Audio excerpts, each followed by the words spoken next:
Alright, ladies and gentlemen, welcome back to Wrestling Rants Reviews. I'm Big Mike, and this is your day in wrestling history for June the 13th. And it's looking like we've got one heck of a busy day, and I really need to move that light or something, because it's pissing me off. But that's on another note. Let's just get to it. This day in wrestling history for June the 13th looks to be a busy one, like I already said. So away we go with some trivial notes, useless knowledge, as I like to say. 1992. Gary Stridham wins the second and last WBF Body Stars Championship event. 1994, Jushin Thunder Liger wins the renamed New Japan Pro Wrestling Best of the Super Juniors, formerly top of the Super Juniors tournament, defeating Super Daifun in the final. 2004, Tiger Mask 4 wins the New Japan Pro Wrestling Best of the Super Juniors tournament, defeating Koji Kanemoto in the final. In 2006, the revived ECW brand airs the first time on Sci-Fi, and I believe we got the big old turn of the channel chant on that evening as well, in the match between Batista and Big Show. And then in 2010, Prince Devitt wins the New Japan Pro Wrestling Best of the Super Juniors tournament, defeating Kota Ibushi in the final. Events on this day in wrestling history. In 1990, we see the NWA Clash of the Champions 11, Coastal Crush, and it was held in Charlestown, South Carolina. The Rock and Roll Express, Ricky Morton and Robert Gibson defeat the Midnight Express, Bobby Eaton and Stan Lane by DQ. The Midnight Express retain the titles, the United States Tag Team titles, actually. Doom, Ron Simmons, and Butch Reed defeat the Steiner Brothers, Rick and Scott, to retain the NWA World Tag Team titles. Paul Orndorff goes on to defeat Double A. Arn Anderson, that's right, he defeats the Enforcer. And the Junkyard Dog on this day defeats Ric Flair by DQ, only leaving Flair, retaining the NWA World title. In 1993, the first WWF King of the Ring pay-per-view was held in Dayton, Ohio. This was actually the 7th King of the Ring tournament. However, this was the first to air on pay-per-view, and indeed on TV. This was also the final WWF pay-per-view appearance of Hulk Hogan until 2002. Yokozuna defeats Hulk Hogan to win the WWF title. Shawn Michaels defeats Crush to retain the WWF Intercontinental title.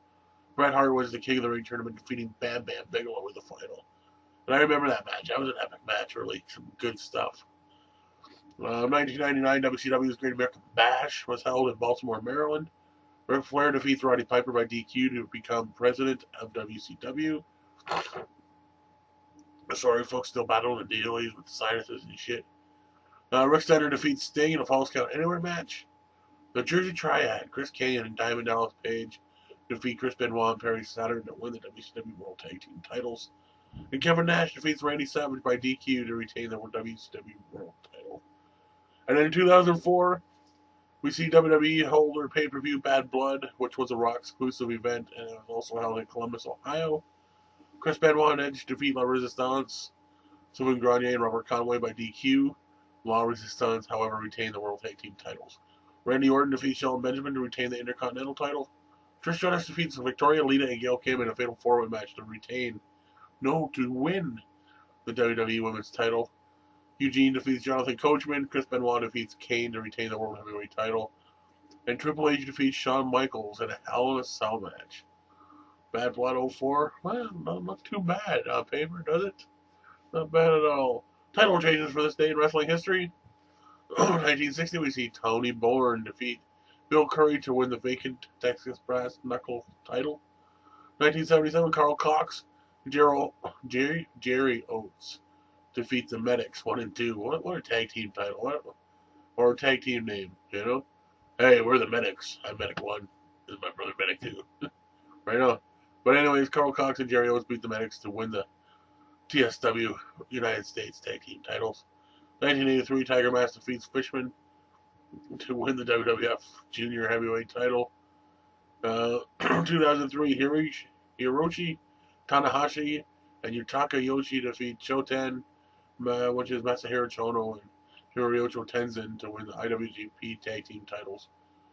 2006, Paul Heyman awards the revived ECW World title to Rob Van Dam. Alright, moving on to birthdays. First of all, it's your birthday and your birthday and your birthday and your birthday and the YWC. You too. Happy birthday to you. Hope you have a great day and a good year ahead of you. Moving on to some of these wrestlers that have birthdays today. We got Indy star Jason Cross is 32. Former $1 million champion Mike Virgil Vincent Jones is 49. Former AWA World Champion Otto Wands is 68. One-time WWF Tag Team and Hardcore Champion Glenn Headbanger Thrasher Ruth turns 42. And former WWF Intercontinental Tag Champion Jacques the Mountie Rougeau is 51 years old today. And on a side note, we got a couple memoriams today to remember people that have passed. The wrestling world lost two personalities on this date. Firstly, in 1982, we lost High Chief Peter Maivia. That's right. He lost his battle with cancer at age just 45. Maivia is probably best known to modern audiences as being the grandfather of The Rock.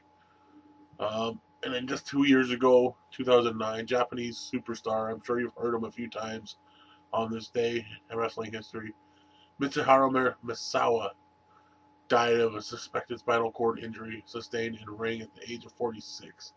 Misawa took a regulation belly-to-back suplex from Akitoshi Saito but lost consciousness on impact, never regaining it. Misawa is widely considered to be one of the best wrestlers who ever lived. And you can see it, he's had some great matches in America with ROH and obviously overseas with great competitors as well. So on this day, let's remember Peter, High Chief Maivia, and Misawa, two great competitors that we lost at that early age, both in their 40s. And that's it. That's all for me. That's it for Wrestling Rants and Reviews. That's it for B and Big Mike. And hey, thanks for your time. That was my 2 cents. It was worth the time.